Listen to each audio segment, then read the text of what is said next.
Hello. हाँ दोस्तों, आज हम देखेंगे गणित का 2030 में आया हुआ पेपर है। ये सेट 1 है, 882 DB। इसके जो बहुविकल्पी हैं 20, उनको आज सॉल्व करके देखेंगे। तो स्टार्ट करते हैं बिना किसी देरी के। हाँ, तो पहला क्वेश्चन है हमारा। पहला क्वेश्चन है, किन्हीं दो धनात्मक पूर्णांक a और b के लिए। तो जैसा कि आपने फर्स्ट चैप्टर में पढ़ा होगा, जो पहली संख्या होती है, पहली संख्या गुणा दूसरी संख्या, पहली संख्या गुणा दूसरी संख्या बराबर एलसीएम इंटू एचसीएफ होता है। एलसीएम यानी लासा और एचसीएफ मतलब मासा। ये मासा यानी कि इन संख्याओं का एलसीएम होता है ये, और ये होता है एचसीएफ। तो इस यही फॉर्मूले के रूप में पूछा है ये। इसमें ये ए बराबर मासा ए बी इंटू बी, यानी इसमें ए बी का मासा दे रखा है गुणा बी इधर दे रखा है, यानी ये ऑप्शन में नहीं है, पूरा फॉर्मूला नहीं है। इसमें भी है लासा दे रखा है, मासा है ही नहीं। इस वाले में लासा दे रखा है, मासा दे रखा है, लेकिन ए बी को इधर की साइड ये नहीं है। ठीक है, तो पूरा जो है हमारा वो कौन सा वाला है? ऑप्शन नंबर हमारा डी, ये वाला। यही है, पहली संख्या गुणा दूसरी संख्या बराबर दोनों संख्याओं का लासा गुणा दोनों संख्याओं का मासा। ठीक है, ठीक है। तो अब दूसरे वाले पे चलते हैं। दूसरा वाला क्या है? एक शून्योत्तर परमेय संख्या व अपरमेय संख्या का भागफल होगा। शून्योत्तर परमेय संख्या, शून्योत्तर का मतलब होता है जो संख्याएं जो ले रहे हैं हम वो शून्य ना हो। ठीक है, शून्य से मान उनके अधिक हो, शून्योत्तर का मतलब ये होता है। ठीक है, अब परमेय संख्या और अपरमेय संख्या का भागफल, यानी अगर हम ऊपर की साइड एक परमेय संख्या ले लें, एक परमेय संख्या बट्टे एक दूसरी ले लें अपरमेय संख्या, तो ये पूछ रहा है इसका जो भागफल निकल के आएगा वो क्या आएगा। चलो मान लिया हमने एक परमेय संख्या 5 ले ली और एक अपरमेय संख्या ले ली √5। अगर इससे इसको हमने काट दिया तो 5 के मल्टीपल क्या होते हैं? √5 इंटू √5, ऐसे भी लिख सकते हैं इसको। ठीक है, यानी कि √5 इंटू √5 अपॉन ये √5, तो इससे एक कट गया, यानी कितना आ गया? √5। √5 क्या है? अपरिमेय संख्या। कैसी संख्या? अपरिमेय संख्या। तो इसी प्रकार कभी भी परिमेय संख्या और अपरिमेय संख्या को जो भागफल होगा वो क्या होगा? एक अपरिमेय संख्या ही होगा। ठीक है, तो इसका ऑप्शन कौन सा होगा? अपरिमेय संख्या, यानी ऑप्शन नंबर बी, दूसरे का बी। ओके, अब चलते हैं ऑप्शन नंबर 3 पे। क्वेश्चन नंबर तीसरा क्या दे रखा है? m बराबर 5 है और n बराबर m+7 है।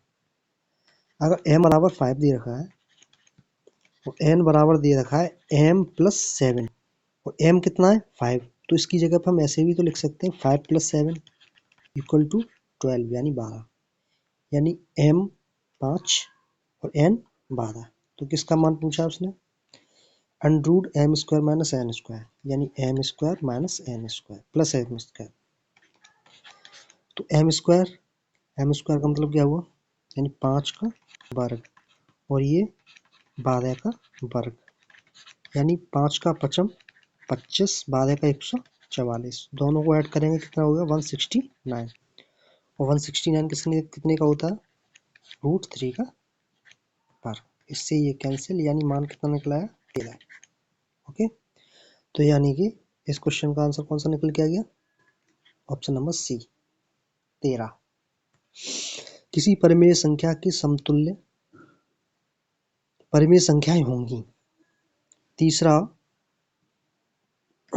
दे रखा है, किसी परिमेय संख्याओं के समतुल्य परिमेय संख्याएं होंगी। ठीक है, तो परिमेय संख्या के समतुल्य। जैसे हमने कोई एक परिमेय संख्या ले ली 1/2, क्वेश्चन नंबर 4 है। अब इसके समतुल्य बनाने के लिए हमें इसमें गुणा कर सकते हैं। जैसे मान लो हमने 2 का गुणा कर लिया इसमें, तो किसकी होगी 2/4। इसमें हमने 3 का गुणा कर लिया यानी 3/6। तो ऐसे हम गुणा करते जाएंगे, इसमें कोई फिक्स वैल्यू नहीं है कि इतनी ही होंगी, ठीक है। तो यानी हम अपरिभाषित है, इसको बता नहीं सकते, इसमें गुणा करते जाओ। जैसे गिनतियां प्राकृतिक संख्याएं क्या होती हैं, अनगिनत है, ऐसे ही इसमें अनगिनत संख्याओं को गुणा करते जाएंगे, 2 निकलता जाएगा। तो किसी परिमेय संख्या को समतुल्य परिमेय संख्याएं, समतुल्य का मतलब अगर इनको काटें हम, जैसे मान लो तो 2 एकम 2, वापस वही रूप आए जो उनका प्राथमिक मूल रूप है, ठीक। जैसे इसको भी काटेंगे तो 1/2, ठीक है। तो ये भी इसका मूल रूप है।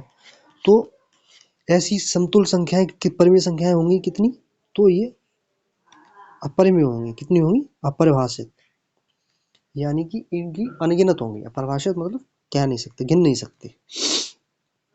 ऑप्शन नंबर ठीक।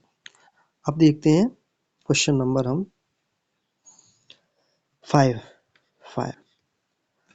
अब 5 है, 5 नंबर क्या है, एक जो है a1x plus b1y plus c1 बराबर 0 है और a2x plus b2y plus c2 बराबर 0। ये दो समीकरण दे रखे हैं, दोनों रैखिक समीकरण है क्योंकि इनकी पावर जो है एक से अधिक नहीं है। यदि a upon a2 b1 upon b2 और c1 अपॉन c2 हो तो रेखाएं कैसी होंगी। देखो, जब भी हमारी एक, हम ये कह सकते हैं कि इसमें से जो पहली अगर एक संख्या है हमारी, क्वेश्चन नंबर 5 का है a1x, इसको मिटा देता हूँ,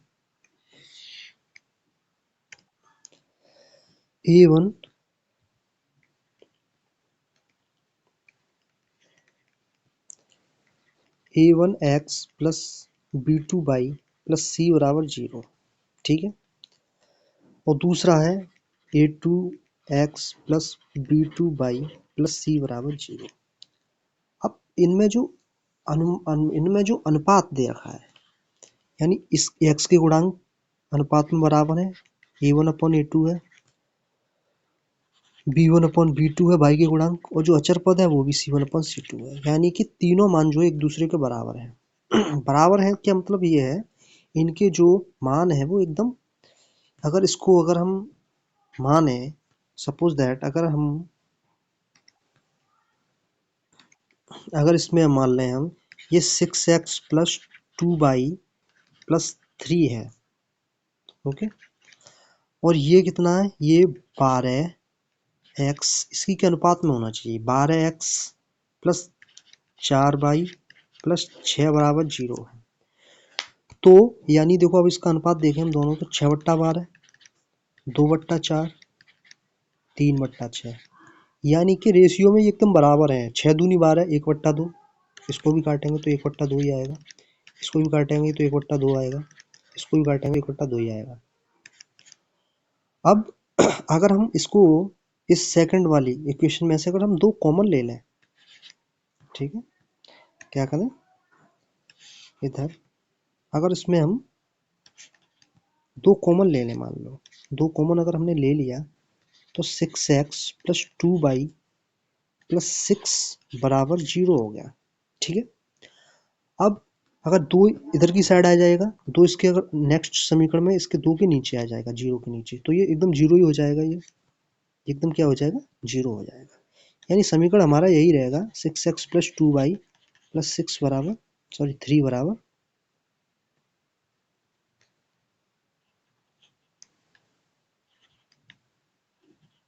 ये 3 है, सॉरी 3 बराबर 0। यानी जो पहले वाले का समीकरण है वही दूसरे वाले का समीकरण है। यानी जो पहली लाइन का जो समीकरण है 6x प्लस 2y प्लस 3, वही दूसरी लाइन का समीकरण है, वही दूसरी लाइन का। तो ये अगर एक लाइन के ऊपर दूसरी लाइन है तो ऐसी लाइन क्या कहते हैं, ऐसी लाइन को कहते हैं हम संपाती। क्या बोलते हैं, ऐसी लाइन को बोलते हैं समपाती। ठीक है, यानी इनके मान जो निकल के आते हैं वो अनगिनत निकल के आते हैं, यानी यहाँ पे ये हर पॉइंट पे मिल रही है एक दूसरे से, तो इनके जो मान होंगे बहुत सारे निकल के आएंगे। ठीक है, तो हमने से ये पूछा क्या है, इसने पूछा है कि इसके दोनों के अनुपात अनुपात में है, सारे अनुपात बराबर हैं, तो रेखाएं कैसी होंगी, तो कैसी होंगी हमारी रेखाएं जो होंगी वो समपाती होंगी। ठीक है, ओके। अब क्वेश्चन नंबर नेक्स्ट पे चलते हैं। Question number 6। क्वेश्चन नंबर 6 क्या कह रहा है, किसी संख्या का 1/3 भाग 21 के बराबर है तो वह संख्या होगी। ठीक है, इसको मिटा देते हैं। किसी संख्या, मान लो ये संख्या हमने x मान ली संख्या, इसका 1/3 भाग कितना है, 21 है।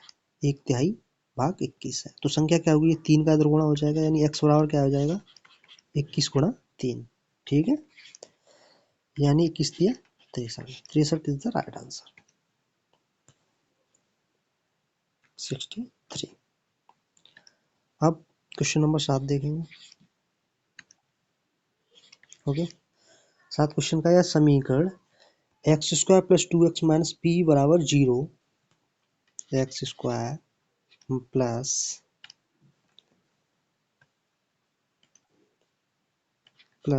2x - p = 0 है। ठीक है, इसका एक मूल यानी अल्फा अल्फा बराबर क्या है, -2 है। तो दूसरा मूल ज्ञात कीजिए, दूसरा मूल नहीं सॉरी, बीटा पूछा है, वो सॉरी पी का मान पूछा है। क्या पूछा है, पी का मान, यानी इस पी की वैल्यू बताइए कि इस पी की वैल्यू क्या है, पी का मान पूछा है। ठीक है, तो जैसा कि हमें पता है समीकरण में ये दे रखा है, तो समीकरण में इस हिसाब से हम क्या देखेंगे, जो x² का गुणांक है उसको ही बोलते हैं, यानी a बराबर कितना है 1, x का गुणांक यानी b बराबर कितना है 2, और c बराबर कितना है -p। तो अल्फा प्लस बीटा यानी मूलों का योग क्या होता है, -b/a, यानी -b क्या है, यानी -2 हो जाएगा। अल्फा क्या रखा है, -2 प्लस बीटा बराबर क्या होगा, -2/1। अब ये इधर को आएगा, यानी बीटा बराबर -2 और +2, यानी ये 2 से 2 कैंसिल, यानी बीटा बराबर हो जाएगा 0।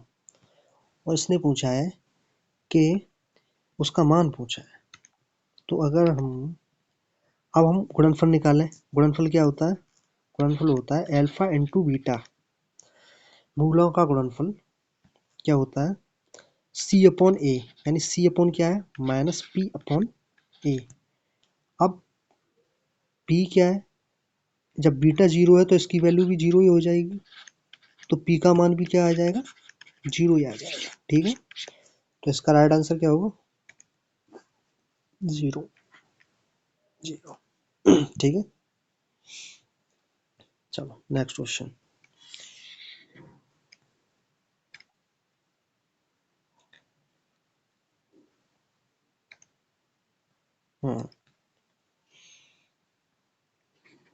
क्वेश्चन नंबर 8 देखेंगे।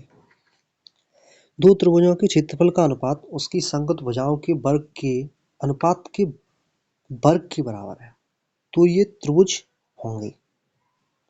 दो त्रिभुजों के क्षेत्रफल, दो त्रिभुज दे रहे हैं, उनके संगत भुजाओं के वर्ग के बराबर है अनुपात। ठीक, यानी हम ऐसे कह सकते हैं कि एक जो है हमारे पास ये ट्रायंगल है, ठीक है, और एक दूसरा ट्रायंगल है। ठीक है, अब इसके मान ए बी सी है और इसके मान लो पी क्यू आर है। ठीक है, अब क्षेत्रफलों का अनुपात उनकी संगत भुजाओं के वर्ग के अनुपात के बराबर है। दो त्रिभुज है, यानी ये बोल रहा है कि दो त्रिभुज के क्षेत्रफलों का अनुपात, क्षेत्रफल इसका अनुपात, यानी क्षेत्रफल का अनुपात की बात कर रहा है। क्षेत्रफल का अनुपात होता है भुजा का, यानी इसका अनुपात और इसका अनुपात बराबर है। अनुपात एक अनुपात में, वही इनकी भुजाओं में अनुपात है। जैसे मान लो अगर इसकी ये भुजा इस भुजा के बराबर है, A B upon P Q, ठीक है, और इस वाले में B C upon Q R, और इसमें ए सी अपॉन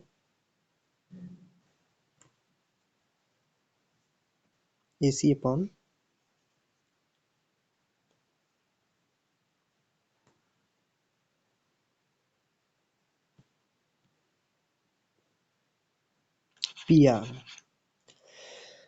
तो क्षेत्रफल का अनुपात उसकी संगत भुजाओं के वर्ग के बराबर है, यानी इनका वर्ग।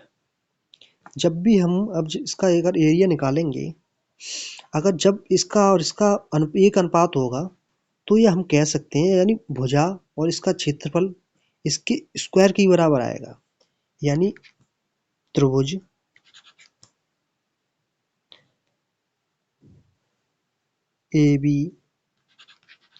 ABC का क्षेत्रफल बटे त्रिभुज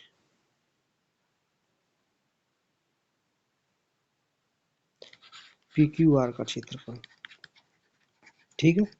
PQR का क्षेत्रफल संगत भुजाओं के वर्ग के योग के बराबर है, यानी इसका स्क्वायर है, ऐसे करके मान लेते, ऐसे करके ऐसे। तो ये प्रॉपर्टी किस चीज की है? ये प्रॉपर्टी हमारे कौन से वाले में लगती है? तो ये प्रॉपर्टी है हमारी समरूप वाले की, सिमेट्री, समरूप वाले की। ये बोल रहा है कि त्रिभुज का जो क्षेत्रफल है भुजाओं के वर्ग के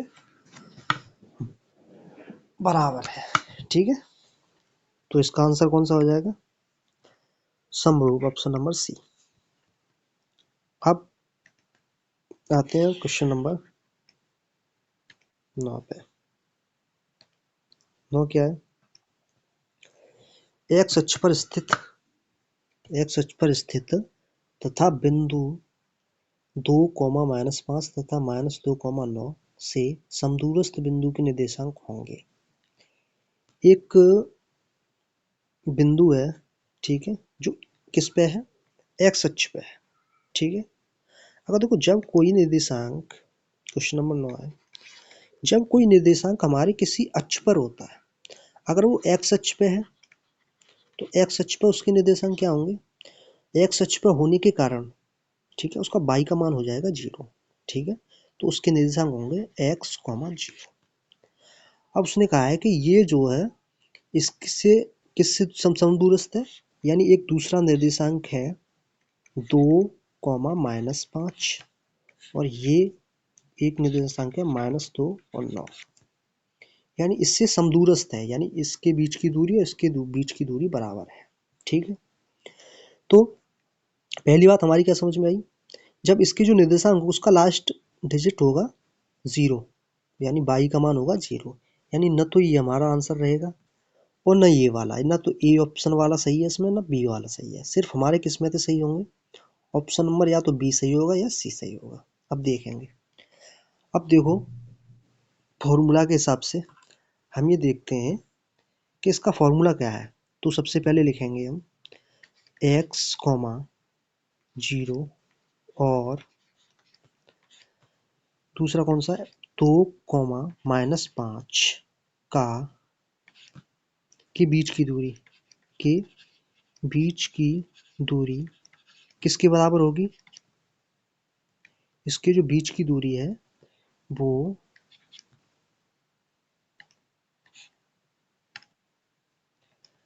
बीच की दूरी x, 0 से और -2, 9 के बीच की दूरी के बराबर होगी, बीच की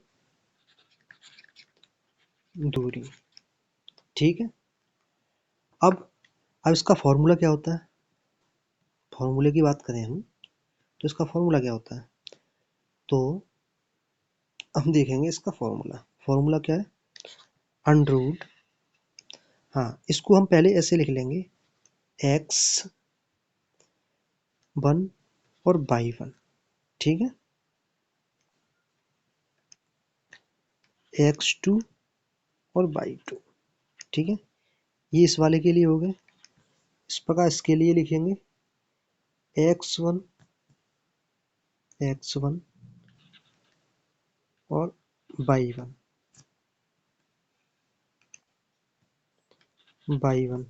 और ये x2 और y2, ठीक है। तो अब इसका फॉर्मूला क्या होता है वो देखेंगे। ब्रैकेट में x², ठीक है। अब x के दो निर्देशांक है ना, कितने निर्देशांक है? दो, x1 y1 और x2 y2, ठीक है। अब इसमें देखेंगे हम x2 x minus x1 minus x2 ऐसे भी लिख सकते हैं, चाहे x2 माइनस x1 ऐसे भी लिख सकते हैं, का square plus under root bracket y1 minus y2 का स्क्वायर। इधर भी ऐसा ही होगा, x1 माइनस x2 का square plus y1 minus y2 का स्क्वायर। अब देखो इसमें अगर हम वैल्यू रखेंगे, उससे पहले देखो ये वाला ब्रैकेट, ये वाला रूट और इस वाले रूट से कैंसिल हो जाएगा, ठीक है। अब इसमें रख दो x1 और y1, यानी x माइनस 2 का स्क्वायर हो जाएगा ये, प्लस y वाले में देखेंगे y1 y2 यानी 0 और माइनस पहले से है तो माइनस माइनस 0 प्लस हो जाएगा प्लस 5 का स्क्वायर बराबर, इधर क्या होगा, इधर हो जाएगा 0, ये इसका x1 क्या है, x1 है इसका x, यानी x और x2 क्या है माइनस, और माइनस माइनस क्या हो जाएगा प्लस का 2 इसका स्क्वायर, फिर 0 माइनस 9 का स्क्वायर, ठीक है। अब क्या होगा, इसका फॉर्मूला खोल दो, a माइनस बी का होल स्क्वायर यानी ए स्क्वायर माइनस के 2 दूनी 4 2ab यानी माइनस के 4x प्लस 2 दूनी 4 प्लस 5 का 5m 25, ठीक है। ये कितना होएगा x² प्लस 4x प्लस 4 और ये माइनस 9 का वर्ग यानी 9m 81 प्लस का हो जाएगा, ठीक है। अब देखेंगे इसका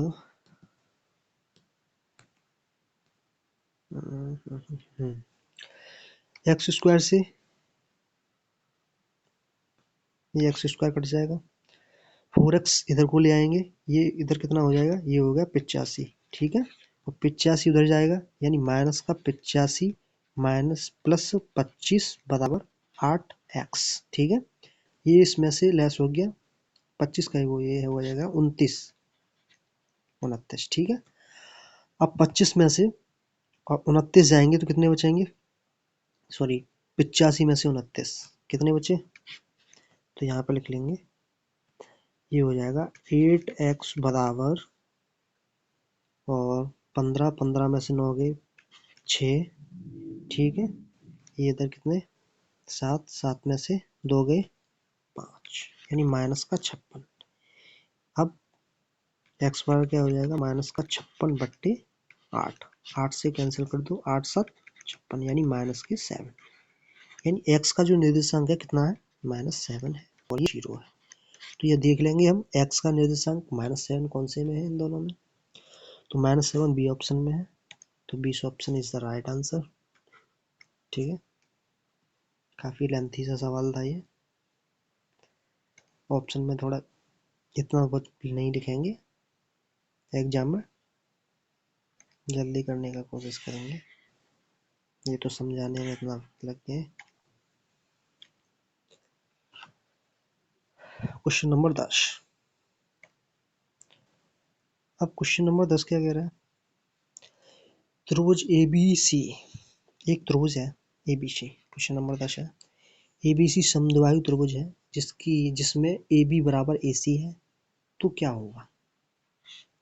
देखो ये है हमारा एक त्रिभुज, ठीक है। ये त्रिभुज है समद्विबाहु। कैसा है? समद्विबाहु।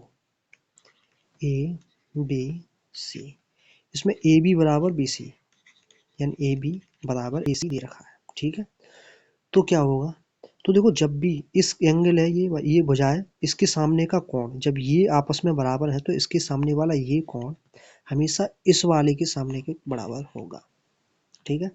तो क्या होगा? एंगल बी बराबर एंगल सी होगा। तो ये देखिए किस ऑप्शन में है, ठीक है। बी सी छोटा होगा? छोटा नहीं होगा, एकदम बराबर होगा, यानी ऑप्शन नंबर सी, 10 का सी, ठीक है। Next question 11। 11 में क्या है? एक त्रिभुज यानी ए बी सी है, जिसमें A B 6√3 centimetre, A C 12 centimetre, B C 6 centimetre है। तो कोण बी होगा, यानी एंगल पूछा है, ठीक है। तो देखो एंगल निकालने के लिए ज़्यादातर ये एंगल पूछता है, तो हम बहुत सारे वैसे फंडे हैं, लेकिन जो आपकी क्लास के लिए है वो मैं अभी बता रहा हूँ। जैसे ये दे रखा है एंगल, तो एक हम मान लो त्रिभुज एक क्रिएट कर लेंगे एक, ठीक है। एक ये त्रिभुज है, ठीक है। अब इस त्रिभुज में, ठीक है, A B C, A B दे रखा है 6√3, यानी ये 6√3 है। बी सी कितना है? बी सी 6 है, और ये है 12, ठीक है। अगर इसको हम देखें शॉर्ट फॉर्म में करने की कोशिश करें तो कैसे करेंगे इसको? देखो ये 6 से कट जाएगा, ठीक है। 6 एकम 6, 6 एकम 6 यानी √3 बचा खाली है, और 6 दूनी 12, यानी इसकी 3 वैल्यू रही, ठीक है। और जब इसका स्क्वायर करके देखें, इसका स्क्वायर, तो 2 दूनी कितना होगा? 4, √3 का स्क्वायर 3, और 1 का स्क्वायर, इसका स्क्वायर करेंगे तो, ठीक है, इसका, ठीक है। अगर इसका स्क्वायर किया तो 3, इसका स्क्वायर किया 1, इसका स्क्वायर किया 4। तो जब भी हमारा पाइथागोरस प्रमेय क्या होता है, जो कर्ण का स्क्वायर जो होता है, कर्ण का स्क्वायर यानी इसका स्क्वायर जो है इन दोनों के स्क्वायर का वर्ग का प्लस होता है, यानी 4 है, ठीक है। 4 यानी ए सी जो 4 दे रखा है, ए सी कितना है? 4, ठीक है। ये किसके बराबर होता है? इन दोनों के वर्गों के योग के बराबर होता है, यानी इसका वर्ग 3 है, 3 + 1 4 ही बैठ रहा है दोनों का, इन दोनों को जोड़ेंगे तो ये भी 4 है, ये भी 4 है, इसके बराबर है। तो ये क्या हो जाएगा? ये एकदम इसके पैरेलल हो जाएगा। तो पाइथागोरस प्रमेय में एंगल बी कितना होता है? समकोणी। ट्रिक किस पे अप्लाई होती है? समकोण पर, ठीक है। तो A B plus B C ये बराबर हो जाएगा। ये किस पे होता है? जब एंगल बी हमारा कितना हो? 90 डिग्री हो। इसके लिए और भी अगर एंगल बदल के पूछे तो उसके लिए भी ट्रिक है, उसके लिए आगे आगे क्वेश्चन में डालेंगे, बहुत अच्छा ट्रिक है वो, ठीक है। तो इसका जो है आंसर क्या होगा? 90, ठीक है।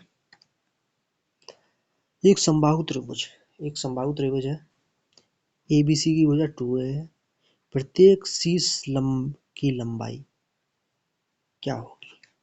तो ये क्या पूछ रहा है? प्रत्येक शीर्ष लंब की लंबाई पूछ रहा है, अब उसको लंबाई बतानी है। क्वेश्चन नंबर 12 है, यानी एक हमारा ट्रायंगल ये है, ठीक है, त्रिभुज है। अब ये देखें कैसा है, ये समबाहु है। समबाहु का मतलब, समबाहु का मतलब इसकी सारी जो भुजाएं हैं वो एक ही माप की हैं, यानी 2a, 2a और 2a, ठीक है। और यानी ये पी क्यू आर, ये इसका नाम। अभी बोला इसके सारे, यानी ये एक हमने ये खींच लिया, ठीक है। अब इसकी लंबाई, इससे अगर क्यू से डालें तो एक इधर हो जाएगा, इधर डालेंगे, यानी सारे इसके जो जो शीर्ष लंब होंगे वो एकदम बराबर लंबाई के होंगे, तो उसकी लंबाई पूछ रहा है ये, ठीक है। हम एक ही ले लेते हैं पहले। देखो जब भी शीर्ष लंब ये भुजा के बराबर है तो यानी ये इस भुजा को बराबर भाग में काटेगा। यानी अगर हम इसको पी क्यू आर एस मान लें तो जो क्यू एस है जो इसके बराबर होगी, इसकी टोटल लंबाई है कितनी 2 है। तो ये हम कह सकते हैं ए लंबाई इसकी इधर होगी और ए ही लंबाई इसकी इधर होगी। ठीक है। अब देखो ये हमारा कैसा है, लंब है तो 90 डिग्री होगा। अब इसमें क्या लग जाएगी हमारी पाइथागोरस प्रमेय लग जाएगी। पाइथागोरस प्रमेय क्या होती है, जो पी आर का स्क्वायर है, पी आर का स्क्वायर है वो पी एस का स्क्वायर प्लस एस आर का स्क्वायर हो जाएगा। ठीक है। यानी पी आर यानी 2a का स्क्वायर, ठीक है, बराबर पी एस हमें निकालना है, ये शीर्ष लंब है, और एस आर यानी ए का स्क्वायर। तो दो इसका कितना होगा 4a स्क्वायर बराबर पी एस स्क्वायर प्लस ए स्क्वायर। ए स्क्वायर उधर गया है तो पी एस स्क्वायर बराबर क्या हो जाएगा 4a स्क्वायर माइनस ए स्क्वायर, यानी कि 3a स्क्वायर। अब जो पी एस वाला, ठीक है, ए स्क्वायर है। अब ये पी एस से जो रूट इस पे लगेगा 3a स्क्वायर, तो क्या निकल के आएगा √3a। तो इसके सारे शीर्ष लंब कितनी लंबाई के होंगे √3 और a, option number B, sorry A. ठीक है। नेक्स्ट क्वेश्चन पे चलते हैं। क्वेश्चन नंबर 13 क्या है, यदि sign A minus cos A हो तो ए बराबर होगा, sign A minus cos A हो, नहीं ये क्वेश्चन ये लिख रहा होगा साइन ए बराबर कॉस ए हो, हाँ ऐसा होगा। ये क्वेश्चन है, ये बराबर है। ठीक है। ये यहाँ पे क्या दे रखा है साइन ए। 13वां क्वेश्चन क्या है, साइन, ठीक है, साइन ए बराबर कॉस ए। और साइन ए बराबर कॉस ए तो ए का मान पूछा है, तो अगर कॉस को इसके नीचे ले जाएंगे तो sign A upon cos A होगा, इधर क्या हो जाएगा एक। अब sign A upon cos A क्या होता है, साइन ए कॉस ए होता है टेन ए, और टेन ए बराबर, अब वन किसका मान होता है, वन टेन में 45 का मान होता है, 45 का होता है, तो टेन से टेन कट जाएगी तो ए बराबर कितना निकल आएगा 45 डिग्री। ठीक है, ये आंसर हो जाएगा। तो इसका 45 डिग्री आंसर है, option number B.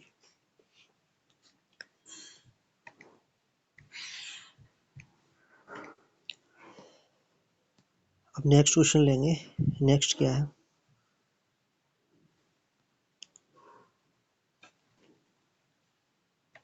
Question number 14 है क्या, जब ए बराबर 30 डिग्री दे रखा है, ठीक है, थोड़ा फास्ट करेंगे, 1 + tan² ए अपॉन 1 + cot² ए। अब देखो इसमें ए का वैल्यू रखना है 30 डिग्री का, तो 30 क्या होता है 1 + tan² 30, और ये क्या है 1 + cot² 30। अब tan 30 का मान होता है कितना, tan 30 का मान होता है 1/√3। अब इसका स्क्वायर पूछ रहा है तो इसका स्क्वायर लगाएंगे तो इसका भी स्क्वायर हो जाएगा, यानी क्या हो जाएगा ये 1/3। अब कॉट स्क्वायर का पूछ रहा है, कॉट थीटा, कॉट 30 का होता है √3। ठीक है, तो स्क्वायर लगाएंगे इसका भी स्क्वायर हो जाएगा, तो इसका क्या हो जाएगा 3, तो रख दो वैल्यू, तो क्या हो जाएगा 1+1/3 तो कितना का 3 एकम 3, 3 और 1 4, 4/3, और ये 3 और 1 4, 4/3 ऐसे, और नीचे 4, 4 से 4 कैंसिल, यानी 1/3 इस सवाल का आंसर आ जाएगा। ठीक है, 1/3 option number B.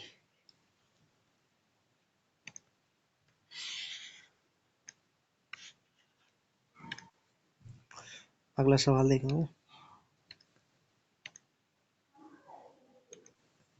Question number 15। ये गोले की त्रिज्या को दोगुना कर दिया जाए तो पृष्ठीय क्षेत्रफल में होने वाली प्रतिशत वृद्धि होगी। देखो पृष्ठीय क्षेत्रफल, पृष्ठीय क्षेत्रफल है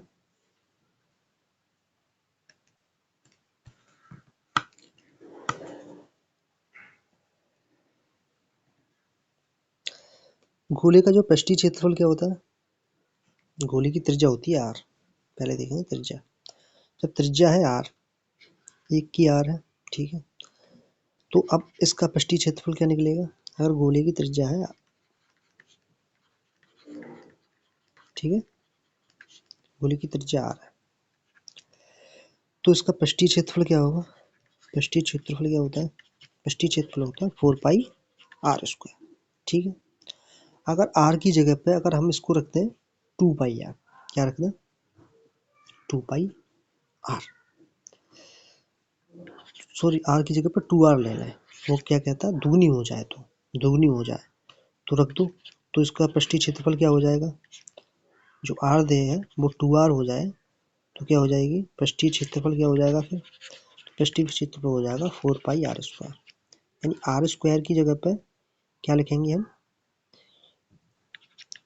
4π2r का स्क्वायर, यानी 4π यानी 2 दूनी 4 r r²। अब देखो इसमें क्या अंतर रहा, अगर इसको काटें तो 4 से इसकी 4π कैंसिल, r² से इसका r कैंसिल, यानी इसका एक रहा पृष्ठीय क्षेत्रफल और इसका हो गया 4, ठीक है, यहाँ 4 है, तो यानी वृद्धि कितनी हुई, तो जब 1 से 4 हो रही है तो कितनी वृद्धि हुई, यानी 3 की वृद्धि हुई, और 3 का मतलब 300%, ठीक है, कितनी वृद्धि हुई 300%, तो इसका सी ऑप्शन राइट आंसर, ठीक है। अगला सवाल, अगला सवाल क्या है, दो वृत्तों के व्यास का अनुपात व्यास की परिधि के अनुपात क्या होगा, देखो दो व्यास का अनुपात,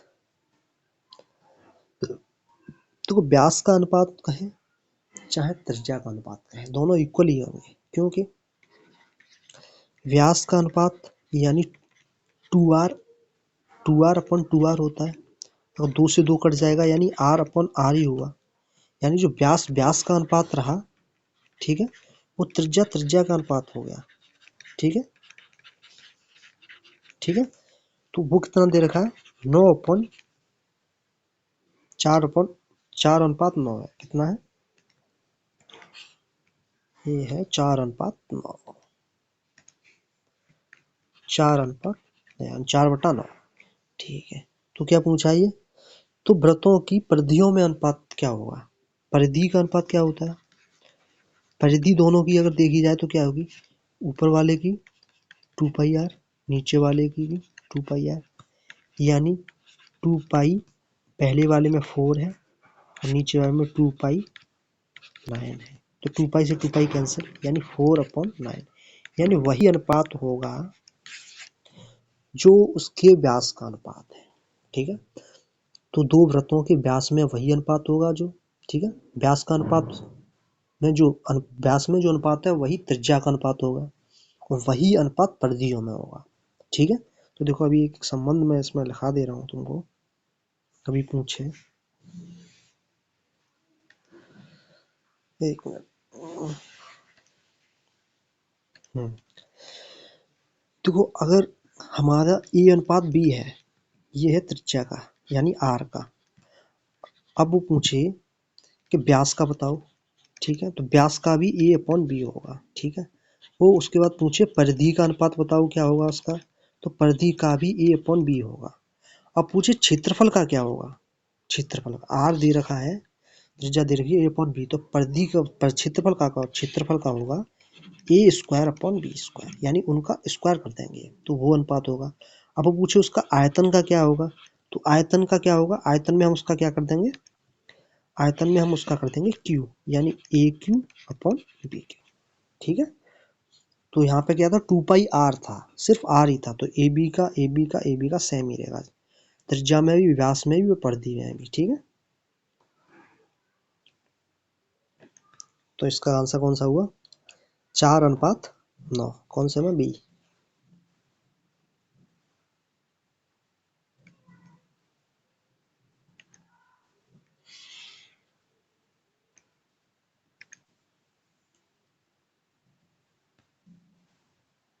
नेक्स्ट क्वेश्चन देखेंगे। किसी सारणी का माध्य क्या है? निम्नलिखित सारणी का माध्य 17वां सवाल है। निम्नलिखित सारणी का माध्य क्या होगा? देखो, वर्ग अंतराल।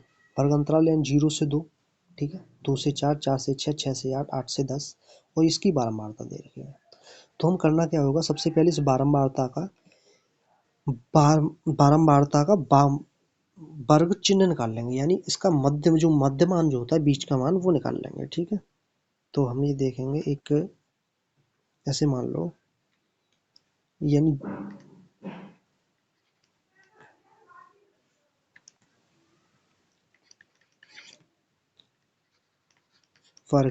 वर्ग अंतराल है ये, ठीक है, वर्ग अंतराल, ठीक है।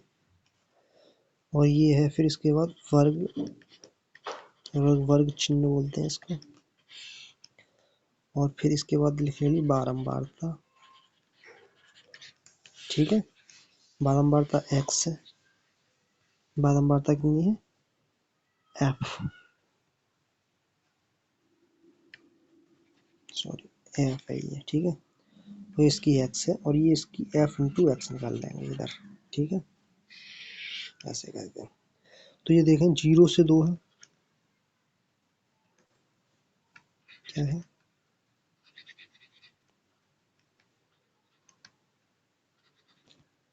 0 से 2 है, तो इसका क्या हो जाएगा, मध्यमान 1, क्योंकि 0 + 2 करेंगे, इसके बीच का नंबर, ठीक है।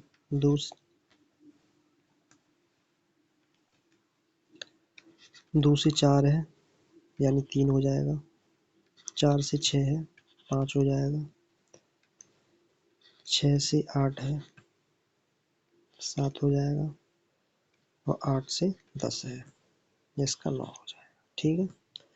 उसकी बारंबारता, यानी पहले की 3, दूसरी 1, 5, 4 और 7, इसका मल्टीप्लाई, 3 एकम 3, 3 एकम 3,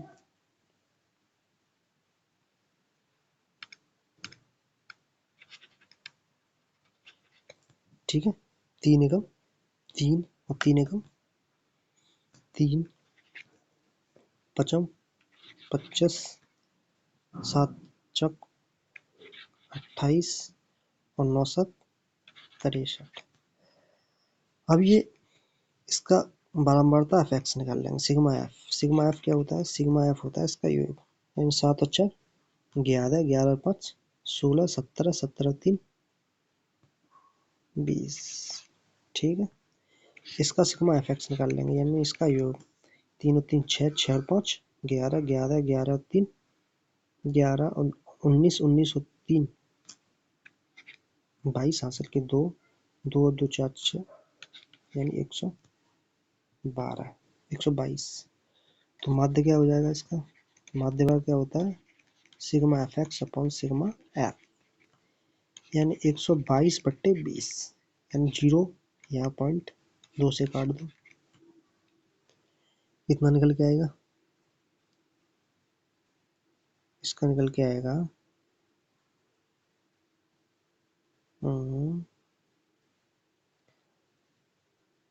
कहाँ है इसका, हाँ, 2 6 12 पॉइंट 2 एकम 2, यानी 6.1। 6.1 कौन सा आंसर है, ये देखेंगे। तो ये है हमारा आंसर नंबर 17 का डी, 6.1, ठीक है। ये इसका माध्य निकला है। Next question.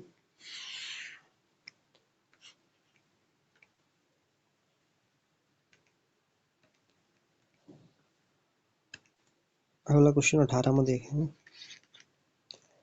किसी बारंबारता बंटन में, ठीक है, माध्य कितना है? 24.1 है, बहुलक 28 है, उसका माध्य होगा। तो देखो, इसका फॉर्मूला होता है, सीधा ही सीधा फॉर्मूला है इसका, बहुलक, बहुलक बराबर 3 माध्यक माइनस 2 माध्य। ठीक है, यानी बहुलक कितना है 28 है। 28 बराबर माध्यक कितना है, माध्यक पूछा यानी 3 माध्य, माध्यक माध्य कितना है 24.1 यानी 2 गुणा 24। एक मिनट,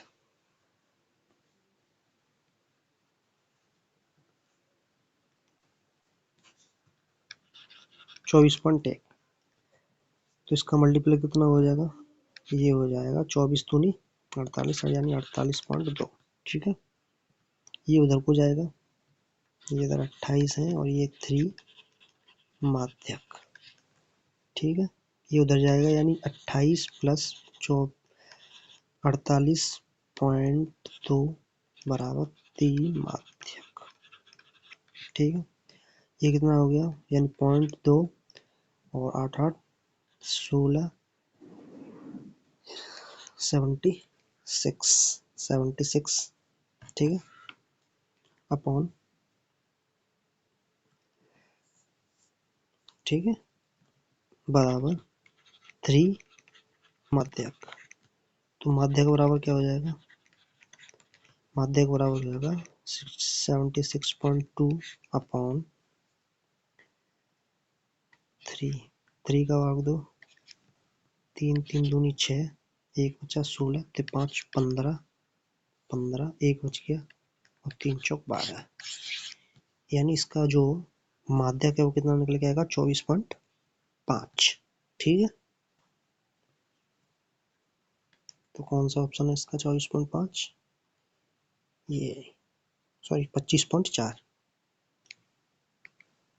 25.4, 25.4। अभी 2 क्वेश्चन रह गए हैं इसमें अभी।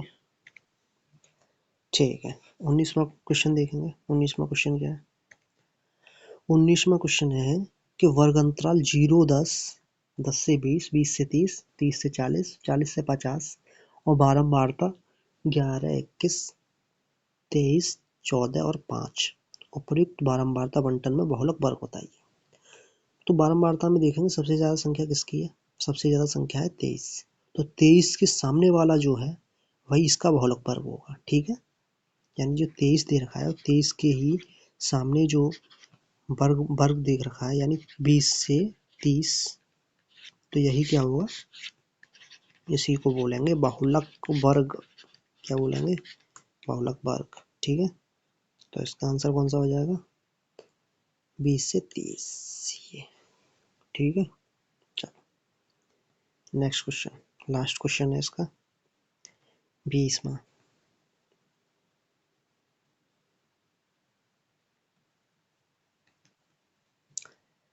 20वां क्वेश्चन है, 20वां क्वेश्चन क्या दे रखा है, माध्य माध्यक एवं बहुलक के बीच संबंध बताओ। देखो अभी हमने फॉर्मूला पढ़ा था, बहुलक बहुलक बराबर 3 माध्यक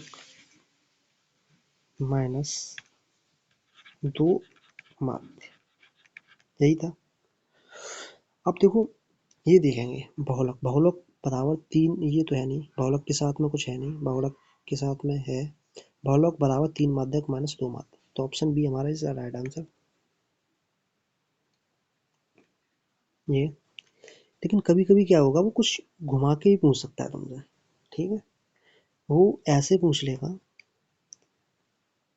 देखो अब से इससे और फॉर्मूला और कैसे हम बना सकते हैं, और फॉर्मूला क्या बन जाएगा, तो और फॉर्मूला हमारा क्या बनेगा, और फॉर्मूला बन जाएगा अगर हम इसको इधर ले जाएं, यानी तो क्या हो जाएगा 3 माध्यक बराबर बहुलक प्लस 2 माध्य, यानी 2 माध्य उधर चला गया, ये प्लस का हो गया, 3 माध्यक इधर रह गया। ठीक है, तो ऐसे भी आ सकता है, वो माध्य माध्य की वजह से ही पूछ ले तो माध्य को उधर ले जा सकता है, वो ऐसे बोल सकता है कि 2 माध्य बराबर 3 माध्यक माइनस बहुलक। ठीक है, तो मतलब किसी भी सीरीज में वो पूछ सकता है किसी भी टाइप में। ठीक है, तो इसको बस हम इसे ऐसे ही चेक करेंगे उसको। अगर ये तो हमारा सीधा मिल गया तो ठीक है, सीधा नहीं है तो हम उसको घुमा के इक्वेशन के हिसाब से प्लस पश्चांतर करने पे उनके चिन्ह बदल लेंगे, वो सब चीज़ें देख के उस हिसाब से ऑप्शन टिक करेंगे। ठीक है, तो आज के लिए बस इतना ही। फिर कल तैयार रहें नेक्स्ट सीरीज के लिए, अगले के 20 क्वेश्चन बताए जाएंगे अगले पेपर के। ठीक है, थैंक यू, टेक केयर, पढ़ाई करो।